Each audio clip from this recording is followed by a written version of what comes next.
সাবেক প্রধানমন্ত্রী শেখ হাসিনার আদালত অবমাননার ট্রাইব্যুনালে প্রথমবারের মতো দণ্ডিত হলেন ক্ষমতাচ্যুত সাবেক প্রধানমন্ত্রী শেখ হাসিনা। বুধবার এই মামলায় শেখ হাসিনাকে ৬ মাসের বিনাশ্রম কারাদণ্ড দিয়েছেন আন্তর্জাতিক অপরাধ ট্রাইব্যুনাল ১।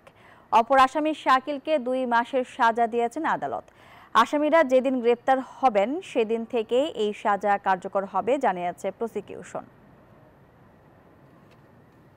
ছাত্র জনতার গণ অভ্যুত্থানের মুখে দেশ ছেড়ে পালিয়ে যাওয়ার পর আর কোনো জনসম্মুখে দেখা যায়নি পতিত প্রধানমন্ত্রী শেখ হাসিনাকে। তবে কখনো কখনো অনলাইনে মিলে অডিও বক্তব্য। গাইবান্ধার সাবেক ছাত্রলীগ নেতার সঙ্গে কথোপকথনে ২২৭ জনকে হত্যার লাইসেন্স পাওয়ার কথা বলেন শেখ হাসিনা। গত ৩০ এপ্রিল এই অডিও ক্লিপকে ভিত্তি করে শেখ হাসিনার বিরুদ্ধে আদালত অবমাননার অভিযোগ আনেন চিফ প্রসিকিউটর। ফরেনসিক রিপোর্টে নিশ্চিত হয় এটি শেখ হাসিনারই বক্তব্য। এদিন শুনানি শেষে ২ আসামিকে ২৫ মে ট্রাইব্যুনালে হাজির হয়ে ব্যাখ্যা দেওয়ার নির্দেশ দেন আদালত। গত ২৫ মে অভিযুক্ত ২ জনের একজনও ট্রাইব্যুনালে হাজির হননি। পরে তাদের হাজির করতে দুটি জাতীয় সংবাদপত্রে বিজ্ঞপ্তি দেওয়ার নির্দেশ দেন আদালত। পরবর্তী শুনানিতেও অভিযুক্ত ২ আসামির কেউই ট্রাইব্যুনালে হাজির হননি। তখন বিচার কাজ চালানোর জন্য আমিনুল গনি টিটুকে শেখ হাসিনাকে আইনজীবী নিয়োগ দেয় ট্রাইব্যুনাল। কিন্তু সেদিনই তার ফেসবুক পোস্ট ঘিরে তুমুল বিতর্ক ওঠে।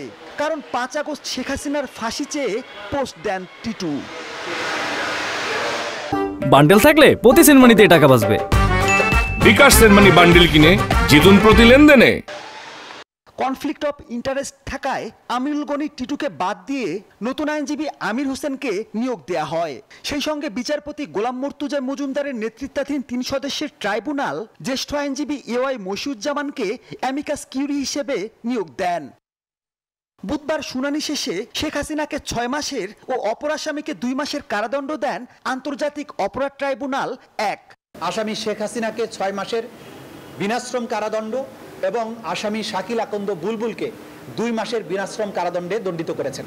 শেখ হাসিনার এই ফোন আলাপ চলমান জুলাই বিপ্লবের বাদী, সাক্ষ্য, প্রসিকিউশন ও ট্রাইব্যুনালের নিরাপত্তাকে হুমকির মুখে ফেলে জানান চিফ প্রসিকিউটর। বাংলাদেশে তার বিরুদ্ধে দায়েরকৃত মামলার বাদী, সাক্ষী এবং তদন্তকারী কর্মকর্তা সহ যারাই বিচার প্রক্রিয়ার সাথে জড়িত তাদেরকে হত্যা করা, বাড়িঘর জ্বালিয়ে দেওয়া এবং নানানভাবে তাদেরকে থ্রেটেন করেছেন। যদিও শেখ হাসিনার স্টেট ডিফেন্স বলছে তার মক্কেল ন্যায় বিচার পাননি। বিস্তারিত বুঝে তারপরে পরবর্তীতে কি করব সেটা পরে বিবেচনা। আসামিরা যেদিন গ্রেপ্তার হবেন সেদিন থেকেই এই সাজা কার্যকর হবে জানিয়েছে প্রসিকিউশন। মাহমুদুল হাসান, নিউজ 24, ঢাকা।